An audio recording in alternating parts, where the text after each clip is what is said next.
ውድ ተማሪዎች በዛሬው ዕለት የምናየው የ11ኛ ክፍል የሂስትሪ ትምህርትን ዩኒት 1ን ፓርት 5 ነው ለዛሬ የምናየው። ፓርት 1 እስከ 4 ድረስ ከዚህ በፊት የሰራናቸው አሉ። እዚህ የዩቲዩብ ቻናል ላይ ማግኘት ትችላላችሁ። ፓርት 1 እና 2 በጥያቄና መልስ በርካታ ጥያቄዎችን የሰራንበት አለ። እንዲሁም ደግሞ ቱቶሪያሎችን ሂስትሪ ማለት ነው ከፓርት 1 እስከ ፓርት 4 ወደኋላ መለስ ብላችሁ መከታተል ትችላላችሁ። የእኛን የዩቲዩብ ቻናል የተለያዩ ጥያቄዎችን ሲሰሩ የነበሩ የ12ኛ ክፍል ተማሪዎች ጥሩ ውጤት በማምጣታቸው ደስ ብሎናል። ስለዚህ የተሻለ ለመስራት ለእኛም ትልቅ ሞራል ነው ማለት ነው። እንዲሁም ደግሞ ከዚህ በፊትም እንዳልነው የ8ኛ ክፍል የሚኒስትሪ ተፈታኞችም እንደዚሁ በርካታ ጥያቄዎችን ከኛ የዩቲዩብ ቻናል ላይ በመስራት አግዛችሁናል፣ ጥሩ ውጤት አምጥተናል ላላችሁንም እናመሰግናለን ማለት ነው። በዚህ እንድትቀጥሉ እንላለን። ለዚህ የዩቲዩብ ቻናል አዲስ ከሆናችሁና ሰብስክራይብ ካላደረጋችሁ ሰብስክራይብ ያደረጋችሁ ቤተሰብ ሁኑ። አብረን እንቀጥላለን። ለአሁኑ ወደ ቶፒኩ እንለፍ። ዩኒት 1 ምንድነው የሚለው ሂስትሪዮግራፊ ኤንድ ሂውማን ኢቮሉሽን የሚል ቶፒክ ነው። ስለዚህ እዚህ ቶፒክ ላይ ለዛሬ የምናየው ፓሊዮሊቲክ ፔሪድ የሚባለውን ወይም ደግሞ ስቶን ኤጅ ወይም ኦልድ ስቶን ኤጅ አሮጌ የድንጋይ ዘመን ተብሎ የሚታወቀውን ኤጅ እናያለን ማለት ነው። ሶ ሂውማንስ ዌር ሃንተር ጋዘረርስ ወይም አድነውና ለቅመው ሰብስበው የሚበሉ ነበሩ የሰው ልጆች ማለት ነው። ዩዝድ ስቶን ቱልስ ለማደን የድንጋይ ቱሎችን የድንጋይ መሳሪያዎችን ይጠቀሙ ነበረ። ዲስከቨርድ ፋየር ስለዚህ ድንጋይን ከድንጋይ ጋር በመጋጨት ወይም በእንጨት በተለያየ እንትን ፋየር እሳትን ዲስከቨርድ አድርገዋል። ሊቭድ ኢን ኬቭስ ኬቭ ማለት ዋሻዎች ውስጥ ይኖሩ ነበረ። ወር አኒማል ስኪንስ የእንስሳትን ቆዳ ለልብስነት ሲጠቀሙ ነበረ። ኤንድ ሜድ ኬቭ ፔይንቲንግስ የዋሻ ላይ ስዕሎችን የተለያዩ ጽሁፎችን በዋሻዎች ውስጥ ይጽፉ ነበረ ማለት ነው። ኤንሽንት ሂውማንስ ይሄኛው ፓሊዮሊቲክ ፔሪድ የሚባል ለሶስት ይከፈላል። ሰብዲቫይድድ ኢንቱ 3 ፓርትስ የመጀመሪያው ሎወር ፓሊዮሊቲክ ፔሪድ ተብሎ ይታወቃል። ይህም ከ2.5 ሚሊዮን እስከ 200 ሺህ years ago ስለዚህ ከ2.5 ሚሊዮን እስከ 200 ሺህ ዓመት ጀምሮ ያለውን የሚይዝ ነው ማለት ነው። የዛሬ 2000 ዓመት በፊት ጀምሮ ያለውን ሎወር ፓሊዮሊቲክ ተብሎ ይታወቃል። ምን መሳሪያዎች ይጠቀሙ ነበር? ኦልድ ዋን ወይም ፍሌኪንግ ቴክኒክስ ይሄ ምንድነው? ሹልና ስለታማ መሳሪያዎችን ከተለያዩ ከድንጋይ ሊሆን ይችላል፣ ከአጥንት ሊሆን ይችላል የሚጠቀሟቸው መሳሪያዎች ነበሩ። አርቻሊያን ወይም ደግሞ ሃንድ አክሰስ የእጅ መፍለጫ ወይም መቁረጫ መሳሪያዎችን ይጠቀሙ ነበረ። እነዚህ ኤንሸንት ሂውማን የት ይገኙ ነበረ? ለምሳሌ ኮንሶ ጋርዳር መልከ ኮንትሪ ኢን ኢትዮጵያ ማለት ነው ይሄኛው። ስለዚህ ይሄ ፎሲል ወይም ቅሬታ አካሎች እንደሚጠቁሙት እነዚህ አካባቢዎች ይገኙ ነበር ማለት ነው። ሆሞ ሃቢለስ ኤንድ ሆሞ ኢሬክተስ ዩዝድ ዚስ ቱልስ ስለዚህ በዚህኛው ኤጅ ወይም ሎወር ፓሊዮሊቲክ ፔሪድ ጊዜ የነበሩ እነዚህ ሆሞ ሃቢለስ እና ሆሞ ኢሬክተስ የሚባሉ የሰው ዘሮች ማለት ነው እነዚህን ቱሎች ከድንጋይ የተሰሩ መሳሪያዎችን ይጠቀሙ ነበረ ማለት ነው። ሁለተኛው ደግሞ ሚድል ፓሊዮሊቲክ ተብሎ የሚታወቀው ከ200 ሺህ እስከ 30 ሺህ years ago የነበረውን ፔሪድ ምን ይባላል? ሚድል ፓሊዮሊቲክ ተብሎ ይታወቃል። ይሄ ደግሞ ሆሞ ኢሬክተስ ኢቮልቭድ ኢንቱ ሆሞ ሳፒያንስ በሎወር ጊዜ ማለት ነው። ሎወር ፓሊዮሊቲክ ወይም ከ200 ሺህ ዓመት በፊት ሆሞ ኢሬክተስ ነበረ አይደል? ሆሞ ኢሬክተስ ወደ ሆሞ ሳፒያንስ ኢቮልቭ ያደረገበት ነው ማለት ነው። እንደሚታወቀው የሰው ልጅ በኤቮሉሽን መጣ ብለው የሚያምኑት እዚህ መጽሐፉ ላይ የሚለው ያው መጽሐፉን ለማስተማር ነው እንጂ የተለያዩ ቢሊቮች አሉ የሰው ልጅ አመጣጥን የሚያሳዩ ማለት ነው። ስለዚህ መጀመሪያ የሰው ልጅ በአራት እግሩ ይሄን ነበረ። ከዛ ለተለያዩ ፍራፍሬዎችን ለመልቀም በሁለት እጁ ቀና እያለ መሄድ ጀመረ። ዜን ሁለት እግር ሆነ ምናምን እያለ ነው የሚለው ቲዮሪ ኦፍ ኢቮሉሽን ማለት ነው። ስለዚህ አንዱ ይሄ ሆሞ ኢሬክተስ የሚባለው ወደ ሆሞ ሳፒያንስ ወይም ሞደርን ሂውማን ኢቮልቭ ያደረገበት ፔሪድ ነው ማለት ነው። ከ200 ሺህ እስከ 30 ሺህ years ago የዛሬ 30 ሺህ ዓመት በፊት የነበረ ማለት ነው። lived in caves and rock shelters for safety and warmth ስለዚህ የት ይኖር ነበረ? በዋሻ ውስጥ ኬቭ ውስጥ ይኖር ነበረ። አለታማ መጠለያዎችን ወይም በድንጋዮች ውስጥ ይኖር ነበረ። ለሴፍቲ ወይም ለጥንቃቄ ራሱን ለመጠበቅና ለሙቀት ወይም ደግሞ ከብርድ ከተለያዩ እንትኖች ራሱን ለመጠበቅ ማለት ነው። ስሞለር ኤንድ ሞር ሪፋይንድ ፍሌክ ቱልስ ትናንሽ መሳሪያዎችን ትናንሽ ስለታማ እና ሹል መሳሪያዎችን ይጠቀም ነበረ። ዩዝድ አስ ስፒር ፖይንትስ ለቀስት እና ለቢላዋ የተለያዩ ያው እንስሳትን አድኖ ነበር የሚመገብ ብለናል። ስለዚህ ለዛ መቆራረጫ ማረጃ የሚሆኑትን የተለያዩ ቱሎችን ይጠቀም ነበረ ማለት ነው። ኪ ሳይትስ የት አካባቢ ይገኝ ነበር? የሰው ዘር ማለት ነው። ጋድሜታ፣ ፖርክ ኤፒክ፣ መልካ ቁንጥሬ። መልካ ቁንጥሬ የሚባለው ኢትዮጵያ ውስጥ የነበረ ነው ማለት ነው። ሶስተኛው ፔሪድ ደግሞ ምን ተብሎ ይታወቃል? አፐር ፓሌዮንቲክ ተብሎ ይታወቃል። አፐር የሚባለው ደግሞ ከ40 ሺህ እስከ 10 ሺህ የርስ ኤጎ ማለት ነው። ኒው ቱልስ ይጠቀም ነበረ። ብሌድስ፣ ማይክሮሊስ ወይም ስሞል ስቶን ፒስስ ዩዝድ ኢን ዘ አሮ። በጣም ስለታማ የሆኑ ድንጋዮችን እንደ ቀስት አይነት ነገር ወይም ደግሞ የአሁን ሞደርን አይነት መሳሪያዎችን የሚጠቀምበት ፔሪድ ነበረ። ይሄ ከ40 ሺህ እስከ 10 ሺህ ዓመት በፊት ማለት ነው። ከሎወር እና ሚድል ፔሪድ የተሻሉ ወይም ስለታማ መሳሪያዎችን የተጠቀምበት ጊዜ ማለት ነው። ኮምፖዚት ቱልስ ላይክ ዘ ቦውስ ኤንድ አሮስ እንዳልነውም ቀስቶችን ምናምን ይጠቀም ነበረ። ቦን ቱልስ ወይም ደግሞ የአጥንት ከአጥንትም እንደዚሁ ከእንስሳት አጥንት መሳሪያዎችን ይጠቀም ነበረ ማለት ነው። ራፒድ ግሮዝ ኢን ባዮሎጂካል ኤንድ ካልቸራል ኢቮሉሽን። ስለዚህ በዚህ ፔሪድ ባዮሎጂካል እና ካልቸራል ኢቮሉሽን ራፒድ ነበር፣ ፈጣን የሆነ የባዮሎጂካል እና ካልቸራል ኢቮሉሽን ነበረ ማለት ነው። ፓሌዮንቲክ ኢቮሉሽን ስንል ምንድነው? ፎር 99% ኦፍ ሂውማን ሂስትሪ የሚይዘው የፓሌዮንቲክ ኢቮሉሽን ነው። አርሊ ሂውማንስ ሰርቫይቭ ባይ ሃንቲንግ ኤንድ ጋዘሪንግ። እንደሚታወቀው አርሊ ሂውማን ወይም ደግሞ የጥንት የሰው ልጅ በሃንቲንግ እና ጋዘሪንግ በአደን እና ምን በማድረግ ነው? የተለያዩ ጋዘሪንግን በመጠቀም ይኖር ነበረ ማለት ነው። አራውንድ 11,000 years ago some groups began producing food። ስለዚህ ፉድን ፕሮዲውስ ማድረግ ምግብን መስራት መመገብ የተጀመረው ከእንስሳት ማለት ነው እና ከእጽዋት ዶሜስቲክ ፕላንቲንግ በትክክል እጽዋቶችን ተክሎ ተንከባክቦ እንዲሁም ደግሞ እንስሳትንም ተንከባክቦ አሳድጎ መመገብ የተጀመረው ከ11,000 ዓመት በፊት ጀምሮ ነው ማለት ነው የሚለው። የሜጀር ቼንጅ ኮልድ ኒዮሊቲክ ኢቮሉሽን ተብሎ ይታወቃል። ይሄ ኒዮሊቲክ ኢቮሉሽን ጊዜ ማለት ነው። ይሄኛው ወደ ምንድነው ወደ ዶሜስቲክ ፕላንትስ እና አኒማልስ የተሸጋገረበት ጊዜ ማለት ነው። ዲስ ትራንዚሽን ሀፐንድ ኢንዲፔንደንትሊ ኢን ዲፍረንት ፓርትስ ኦፍ ወርልድ። ስለዚህ ኢንዲፔንደንትሊ ነው የዓለም የተለያዩ ፓርቶች ኢንዲፔንደንትሊ ይህንን ኤቮሉሽን አድርገዋል ማለት ነው። የሰው ልጆች የጥንታዊ በሃንቲንግ እና ጋዘሪንግ የኖሩ ነበረ። ዝም ብለው በዘፈቀደ የሚኖሩ ጫካ ውስጥ በዋሻዎች ውስጥ የሚኖሩ የሰው ልጆች ቀስ እያሉ በመሰባሰብ አንድ አካባቢ እርሻን በማረስ አንድ አካባቢ እጽዋትን በመንከባከብ ለምግብነት መጠቀም የጀመሩበት ጊዜ ነው። ኢንዲፔንደንትሊ ማለት ነው። ኢንክሉዲንግ የሚድል ኢስት ወይም ፈርታይል ክረሰንት ተብሎ የሚታወቀው አካባቢ ማለት ነው። በተለይ ፒፕል ቢካም ሴደንታሪ ቢውልት ቪሌጅ። ሴደንታሪ አንድ አካባቢ መኖር ጀመሩ፣ መሰባሰብ ጀመሩ ማለት ነው። ከዛ ቢውልት ቪሌጅስ መንደሮችን፣ ሰፈሮችን አንድ አካባቢ መኖር የጀመሩበት ጊዜ ነው። ክሬትድ ስቶን ቱልስ። ስለዚህ የድንጋይ መሳሪያዎችን የተለያዩ መሳሪያዎችን ለማብሰያ ሊሆን ይችላል፣ ለእጽዋት እና እንስሳትን ለተለያዩ ጥቅሞች የሚውሉ የስቶን ቱልስ የድንጋይ መሳሪያዎችን መጠቀም ጀመሩ። ፖተሪ ወይም ይሄ ምንድነው የሸክላ የተለያዩ ሸክላ ስራዎችን እንዲሁም ደግሞ ፋርሚንግ ቱልስ ለግብርና የሚጠቀሟቸውን ሃቼትስ ኤንድ ማይልስቶንስ የሚባሉ ለመቆፈሪያ፣ ለማረስ፣ ፋርሚንግ በአጠቃላይ የሚያገለግሏቸውን መሳሪያ የፈጠሩበት እና አንድ አካባቢ መኖር የጀመሩበት ፔሪድ ነው ማለት ነው ይሄኛው።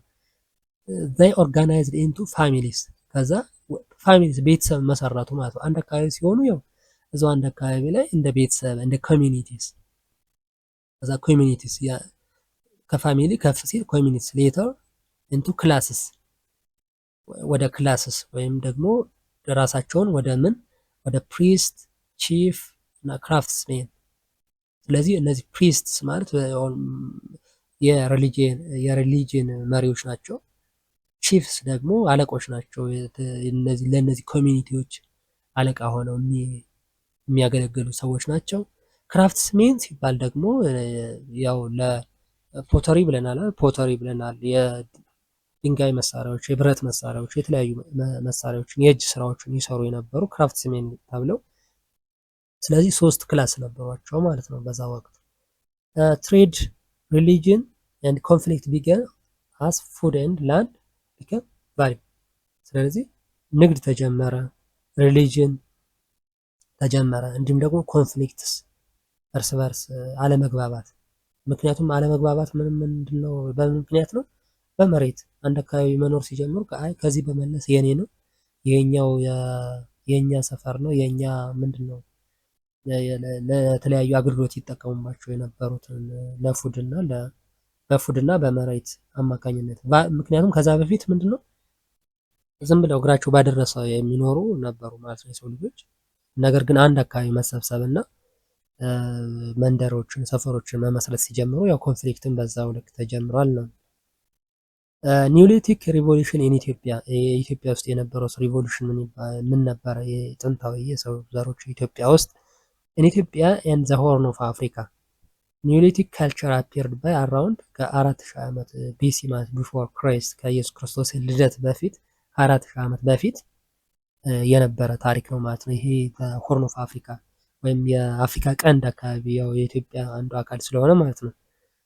አርኪኦሎጂካል ፋይንድ ኢንክሉድስ ለዚህኛው ማስረጃ ማለት ነው። ለዚህኛው ማስረጃ አርኪኦሎጂካል ፋይንዲንግስ አሉ።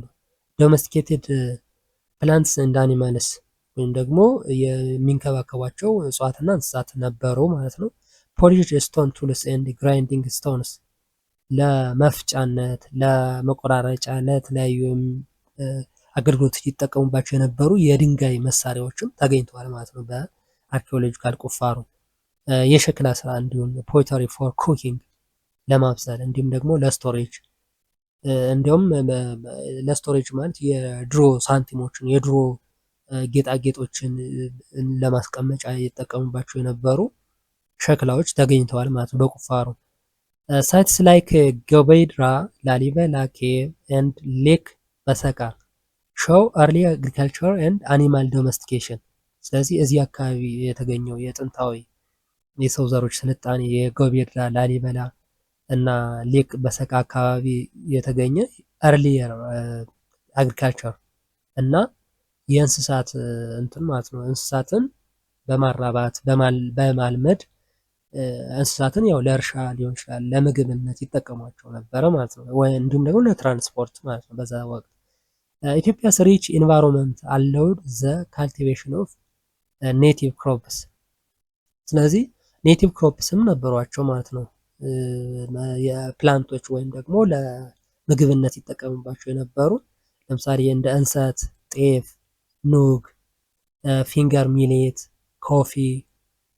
ስለዚህ እነዚህ ምግቦች አሁንም ስቴፕል ናቸው። ስቴፕል ፉድስ ቱዴይ አሁንም ጥቅም ላይ ያሉ ምግቦች ናቸው እነዚህ ማለት ነው። ስለዚህ በጥንታዊ የሰው ስልጣኔ ኢትዮጵያ ውስጥ ዲስከቨር የተደረጉና ይጠቀሙባቸው የነበሩ ናቸው ማለት ነው እነዚህ። ዚስ ዴቨሎፕመንት ሌድ ዘ ፋውንዴሽን ፎር ኮምፕሌክስ ሶሳይቲስ ኢን ዳ ሪጅን።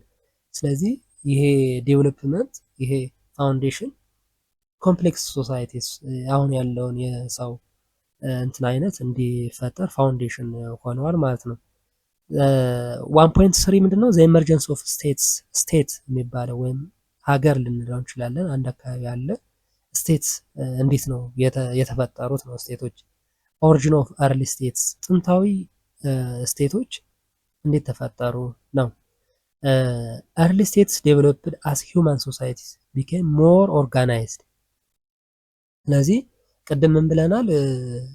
በዘፈቀደ በዋሻዎች በድንጋዮች አካባቢ ይኖሩ የነበረ የሰው ልጅ ከዛ ቀስ እያለ ግን አንድ አካባቢ መኖር፣ ፋሚሊን መመስረት፣ ክላን ፋሚሊ፣ ከዛ ክላን፣ ከዛ ትራይብ ፋሚሊ ቤተሰብ፣ ከዛ ጎሳ እያለ ከጎሳ ከፍ ሲል ደግሞ ትራይብ ይባላል። እነዚህን አንድ ላይ በመሰባሰብ መመስረት ጀመሩ ማለት ነው። ዘ ፈርስት ኖን ስቴት አፒርድ አራውንድ ከ6000 ዓመት በፊት የተፈጠረ ስቴት ማለት ነው። ዘ ፕሮሰስ ዲፍረንት አክሮስ ሪጅንስ ከቦታ ቦታ ይለያያል። ያው አንዳንድ አካባቢ ቶሎ ስቴቶች የተፈጠሩበት ጊዜ አለ። አንዳንድ አካባቢ ደግሞ እንደዚሁ የጥንታዊ የሰው ልጅ ይኖረው የነበረውን ኑሮ የሚኖሩ ነበሩ ማለት ነው። ስለዚህ መጀመሪያ ያው አንድ አካባቢ በመሆን እርሻን ማረስ፣ እንስሳትን ማራባት ወይም እንስሳትን ለተለያዩ አገልግሎቶች መጠቀም ከዛ ደግሞ ወደ ጎሳ ወደ ስቴት እያለ ያደገና ኢመርጅ ያደረገበት ጊዜ ነው ማለት ነው። ስቴት እንዴት ተፈጠረ የሚለውን ቲዮሪስ ኦፍ ስቴት ፎርሜሽን ስቴት እንዴት ነው የተፈጠረ? ስቴት ስንል ምን ማለት ነው? አንድ የተለያየ ማህበረሰብ አንድ ላይ ሆኖ የሚፈጥረው ኦርጋናይዜሽን ነው ስቴት አይደለ? ስለዚህ ስቴት እንዴት ተፈጠረ የሚል የተለያዩ ቲዮሪዎች አሉ። አንደኛው ሪሊጂየስ ቲዮሪ ነው ወይም ሃይማኖታዊ ቲዮሪ ዲቫይን ራይት ቲዮሪ የሚባለው ምን ማለት ነው? ሪሊጅን ጌቭ ፒፕል ኮምፎርት ፍሮም ፋሚን ዋር ኤንድ ዲዛስተርስ። ስለዚህ ሪሊጅን የሰው ልጆችን ከረሃብ ከጦርነትን ከዲዛስተር ምን አድርጓል ማለት ነው? የተሻለ አኗኗር የተሻለ ኮንፈርት እንዲኖራቸው አድርጓል ነው። ፕሪስትስ ዌር ሲን አስ ሚዲየተር ፕሪስት የሚባሉት ሃይማኖታዊ መሪዎች ናቸው አይደለ? ቢትዊን ጎድስ ኤንድ ፒፕል የጎድስ የሚባሉት ትላልቅ ቦታ ትላልቅ ማዕረግ ያላቸው ሰዎች ናቸው። ለምሳሌ በግብፃውያን ፈርዖን ጎድስ ይባሉ ነበረ ማለት ነው። ስለዚህ በፈርዖኖች እና በሰዎች በተራ ማህበረሰብ መካከል ያለው ፕሪስት ይባላል። ሃይማኖታዊ መሪዎች ናቸው እነዚህ ፕሪስትስ። ኦቨር ታይም ፕሪስትስ ቢኬም ኪንግስ። ከዛ ቀስ በቀስ ፕሪስትስ ወይም እነዚህ ሃይማኖታዊ መሪዎች ወደ ኪንግ አደጉ ማለት ነው። ሩልድ ባይ ዲቫይን ራይት። ይሄ ዲቫይን ራይት ማለት ከፈጣሪ የተላክነን ፈጣሪ የህዝቦችን እንድንመራ የሰየመነን ብለው ያምናሉ ማለት ነው። ስለዚህ ሲመሩ ኪንግ ሲሆኑ ነገስታት ወይም ንጉስ ሲሆኑ በዲቫይን ራይት አማካኝ ነበር የሚመሩ ማለት ነው። ለምሳሌ ፈራኦንስ ኦፍ ኤንሸንት ኢጅፕት ዌር ሲን አስ ጎድስ ኦን አርዝ። ስለዚህ ፈርዖኖች የግብፅ ፈርዖኖች እንደ ጎድስ ይቆጠሩ ነበር ማለት ነው። ጎድስ ኦን አርዝ ተብለው ይታወቁ ነበረ ማለት ነው። ሌላው ቲዮሪ ደግሞ ዋር ሊደርሽፕ ቲዮሪ የሚባለው ነው። ዋር ሊደርሽፕ ቲዮሪ ፍሪኩዌንት ዋርስ ሌድ ቱ ራይዝ ኦፍ ስትሮንግ ሚሊታሪ ሊደርስ። ስለዚህ ዋር ወይም ደግሞ በተለያየ ምክንያት በመሬት ሊሆን ይችላል በተለያየ ኮንፍሊክትስ ይፈጠሩ ነበረ። እነዚህ ኮንፍሊክትስ ወደ ምን አደጉ? ስትሮንግ ሚሊታሪ ሊደርስ ከፍ ብሏል ማለት ነው፣ አድጓል። ዜን ዘ ሰክሰስፉል ዋር ሊደር ጌን ሎያል ፎሎወርስ ኤንድ ቢኬም ኪንግ ማለት ነው። ስለዚህ በጦርነት ያሸነፈው ኪንግ ይሆናል ማለት ነው። ስለዚህ በተለያየ ምክንያት ጦርነት ይከሰታል። አንድ ጎሳ ከሌላኛው ወይም አንድ ስቴት ከሌላኛው ስቴት ፎርም ሆኗል። ዜን በዛ ጦርነት አማካኝነት አንዱ ንጉስ ይሆንና ያን አካባቢ ፎሎወሮች ይኖሩታል ወይም ተከታዮችን ያፈራል። ያኛው ያፈራው ተከታይ በዛ አካባቢ የራሱን ስቴት ይመሰርታል ማለት ነው። ኤግዛምፕል ለምሳሌ ኪንግስ ኢመርጅድ ኢን ዋሪየር ሶሳይቲስ ላይክ ዘ አካዲያንስ። አካዲያንስ የሚባለው በጦርነት አማካኝነት የተፈጠረ የኪንግደም ነው ማለት ነው። ሌላኛው ደግሞ ትሬድ ቲዮሪ ትሬድ ራውት ቲዮሪ ይባላል። ስቴቶች እንዴት ተፈጠሩ ሲባል ሶስተኛው የትሬድ ራውት ነው። ቺፍስ ኦን ትሬድ ራውትስ ኮሌክትድ ቶልስ ኤንድ ፕሮቴክትድ መርቻንትስ። ስለዚህ ቺፍ የሚባሉት ትሬድ ራውት ኮንትሮል የሚያደርጉ እና ከነጋዴዎች ጥበቃ እንዲደረግላቸው ከነጋዴዎች ታክስ ግብር እንዲሰበሰብ የሚያዝዙ የሚቆጣጠሩ ናቸው እነዚህ ቺፍ የሚባሉት። ዞሮ ዞሮ ያው ሶሳይቲዎች እያደጉ ሲሄዱ ምን ብለናል?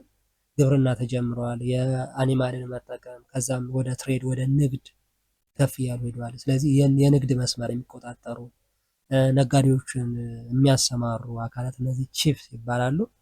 ጌንድ ዌልዝ ኤንድ ፖለቲካል ፓወር። ስለዚህ እነዚህ ቺፍ የሚባሉት ፖለቲካል ፓወር እያገኙ መጡ ማለት ነው። ምክንያቱም ከትሬድ ራውትስ ምን ያገኙ ነበረ? የተለያዩ ኢንካሞች ነበሯቸው ማለት ነው። ከመርቻንትስ የሚያገኟቸው ዜን ሊዲንግ ቱ ኪንግሺፕ ማለት ነው። ኪንግሺፕ ሲቲስ ላይክ አክሱም ግሬው ፍሮም ኮንትሮሊንግ ትሬድ። የአክሱም ስልጣኔ የሚባለው ለምሳሌ ከፍተኛ የሆነ የንግድ እንቅስቃሴን ኮንትሮል ያደርጉ የነበሩ ቺፍስ ነበሯቸው ማለት ነው። ስለዚህ እነዚህ ኮንትሮል የሚያደርጉ አካላት ያው ከፍተኛውን ሮል ይጫወታሉ ማለት ነው። አካባቢውን ለመምራት ኪንግ ለመሆን ትልቅ ሮል አላቸው ማለት ነው። አራተኛው ደግሞ ኦሪየንታል ዲስፖቲዝም ቲዮሪ ይባላል። ኦሪየንታል ዲስፖቲዝም ቲዮሪ። ይህ ቲዮሪ ደግሞ ምንድነው? አራውንድ ሪቨር አካባቢ በወንዞች አካባቢ የተፈጠረ ስቴት ነው ማለት ነው፣ ወይም ደግሞ ስልጣኔ ነው ማለት ነው። ኢን ሪቨር ቫሊስ ሲቪላይዜሽንስ ላይክ ኢጅፕት ናይል አካባቢ አይደለ፣ ሜሶፖታሚያ ቲግረስ እና ኤፍራጥስ አካባቢ ኢሪጌሽን ኒድድ ስትሮንግ ኮንትሮል። ስለዚህ በወንዞች አካባቢም እንደዚሁ ከፍተኛ ስልጣኔ ነበር ማለት ነው። ወንዞችን ተከትሎ መስፈር፣ አንድ አካባቢ መኖር። ለምሳሌ የቻይና ስልጣኔ እንደዛ አይነት ነው፣ ወንዞች አካባቢ ነው የኤርሊየር ቻይኒስ ሲቪላይዜሽን። እንዲሁም ደግሞ የህንዶችንም የኢንዲያን ሲቪላይዜሽንም ስናይ ጥንታዊ የኢንዲያን ሲቪላይዜሽን አራውንድ ዳ ሪቨርስ ነበር። አራውንድ ሪቨርስ ፎር ኢሪጌሽን፣ ያው ግብርናን ስለጀመረ የሰው ልጅ ጥንታዊ የሰው ልጅ ማለት ነው። ግብርና ደግሞ ያው አራውንድ ሪቨር ስለሆነ ስትሮንግ የሆነ ስቴት እዛ አካባቢ ወንዞች አካባቢ ተፈጥረዋል ነው ለግብርና ሲባል። ስለዚህ ይሄ ቲዮሪ ምን ይባላል? ኦሪየንታል ዲስፖቲዝም ቲዮሪ እንለዋለን ማለት ነው። ስቴትስ ዌር ፎርምድ ቱ ኦርጋናይዝ ላርጅ ስኬል ኢሪጌሽን ኤንድ ፍለድ ኮንትሮል። ስለዚህ ስቴቶች እዛ አካባቢ ለላርጅ ስኬል ኢሪጌሽን እና ለመስኖ ማለት ነው፣ ወንዝን በመጥለፍ ለመስኖ መጠቀም፣ እንዲሁም ደግሞ ጎርፍን ለመከላከል ስትሮንግ ስቴትስ ኦርጋናይዝ ተደርገዋል ነው እዛ አካባቢ። ሌላው የምናየው ምንድነው? ፊቸርስ ኦፍ ኤርሊ ስቴትስ። የኤርሊ ስቴትስ ምን አይነት ፊቸር፣ የጥንታዊ ስቴቶች ምን አይነት ፊቸሮች ነበሯቸው ነው። አግሪካልቸር ዋዝ ፋውንዴሽን። ስለዚህ አግሪካልቸር ዋና መተዳደሪያቸው ነበረ ማለት ነው። ፕሮቫይድድ ፉድ ሰርፕለስ፣ ለምግብነት ስለሆነ በዋናነት። እንደገና ክላስ ተፈጥረዋል። ክላስ ዲቪዥንስ፣ ገበሬዎች፣ ፋርመርስ፣ ክራፍትስማን የእጅ ባለሙያዎች፣ የእደ ጥበብ ባለሙያዎች፣ ኦፊሻልስ አስተዳዳሪዎች፣ አለቆች፣ ሶልጀርስ እነዚህ ወታደሮች ተብለው ክላሶች ተፈጥረዋል ማለት ነው። ሰም ስቴትስ ሃድ ሲቲስ፣ አንዳንድ ስቴትስ ምን ነበሯቸው? ሲቲስ ነበሯቸው ማለት ነው፣ ከተሞች ነበሯቸው። ራይቲንግስ ያጻጻፍ የተለያዩ ስታይሎች ነበሯቸው። ቴክኖሎጂስ ነበሯቸው። ሞኑመንትስ ወይም ደግሞ እንደ ፒራሚድ አይነት የተለያዩ ጥንታዊ ህንፃዎች፣ ጥንታዊ ግንቦች ነበሯቸው ማለት ነው። ሪሊጂየን ኦር ፊሎዞፊ ጋይድድ ላይፍ፣ የሚመሩት ላይፍ ስታይላቸው የሚመሩት በምንድነው? በሪሊጂየን በሃይማኖት፣ ወይም ደግሞ ፊሎዞፊ ፍልስፍና፣ ያኗኗር ፍልስፍና ነበራቸው። ለምሳሌ የኤንሽንት ቻይና ኮንፊሽኒዝም የሚባል የቻይና ኪንግ የነበረ በዛ ወቅት የጥንታዊ ቻይና ስልጣኔ ላይ ያየ ነው ማለት ነው። የኮንፊሽየስ የሚባለው የኪንግ የሚያራምደው ፍልስፍና ምን ይባላል? ኮንፊሽኒዝም ተብሎ ይታወቃል ማለት ነው። ስለዚህ የተለያዩ ፍልስፍናዎች ነበሯቸው ማለት ነው። ኪንግስ ኤንድ ኢምፐረርስ ክሌምድ ቱ ሩል ባይ ጎድስ ዊል። ስለዚህ እግዚአብሔር የሰየመነን፣ እግዚአብሔር ከላይ የቀብቶናል እንድንመራ እንድንገዛ ብለው ኪንጎች እና ኢምፐረርስ ይመሩ ነበረ ማለት ነው፣ ክሌም ያደርጉ ነበረ። ሶሻል ራንክ ዋዝ ኦፈን ፊክስድ ባይ በርዝ። ስለዚህ ከትውልድ ወደ ትውልድ የሚተላለፍም ነበረ ማለት ነው። እንደዚህ የእንትን ዘር እየተባለ ማለት ነው። ለምሳሌ እስካሁን ድረስ እንግሊዝ ውስጥ አለ ሮያል ፋሚሊ የሚባል የእንግሊዝ በኪንግ አማካኝነት ነው እስካሁን የሚመሩት ማለት ነው። የንጉሳውያን ቤተሰብ ይባላሉ ማለት ነው። ስለዚህ የእንትና ቤተሰብ ከተባለ የንጉስ ቤተሰቦች ናቸው እነሱ፣ የነገስታት ቤተሰቦች ናቸው። ወይም ደግሞ የእጅ ስራ ባለሙያ ቤተሰቦች ናቸው። በቃ በአጠቃላይ በበርዝ ወይም በዘር ይተላለፍ ነበር ማለት ነው። የተለያየ እንትን የጥንታዊ የሰው ልጆችን ስልጣኔ ያየንበት ፓርት 5 ይህን ይመስላል። ፓርት 1 እና 2 ቅድም እንዳልኩት የተለያዩ ጥያቄዎችን በርካታ ጥያቄዎችን ለኢንትራንስ ኤግዛም እንዲሁም ደግሞ ለክፍላችሁ የፈተና ዝግጅት የሚያግዙ በርካታ ጥያቄዎችን የሰራንበት ቶፒክ ነው። የእኛን የዩቲዩብ ቻናል በመከታተል እና የተለያዩ ሞዴል ኤግዛሞችን የተለያዩ የዩኒት ጥያቄዎችን በርካታ ጥያቄዎችን በመስራት አሪፍ ውጤት አምጥተናል። እናመሰግናለን ላላችሁ እኛም እናመሰግናለን። እንኳን ጥሩ ውጤት አመጣችሁ። እኛም ትልቁ ደስታችን ይሄ ነው። እናንተን ማገዝ የተሻለ ውጤት እንድታመጡ ማድረግ ነው። ስለዚህ እንቀጥላለን። በርካታ ጥያቄዎችን አብረን እንሰራለን። ሞዴል ኤግዛሞችን ከ9ኛ እስከ 12ኛ ክፍል ያሉ የሂስትሪ፣ የጂኦግራፊ፣ የኢኮኖሚክስ፣ እንግሊዘኛ በርካታ ጥያቄዎችን እና ሞዴል ኤግዛሞችን አዘጋጅተናል። እነሱን እየሰራን እንቀጥላለን። እስካሁን ባሉት የቱቶሪያል ቶፒክ ዙሪያ አስተያየት ካላችሁ ኮሜንት ላይ ጻፉልን። ለዚህ የዩቲዩብ ቻናል አዲስ ከሆናችሁና ሰብስክራይብ ካላረጋችሁ ሰብስክራይብ ያደረጋችሁ ቤተሰብ ሁኑ። አብረን እንቀጥላለን። በሚቀጥለው በሌላ ቶፒክ እስከምንገናኝ ሰላም ሁኑ።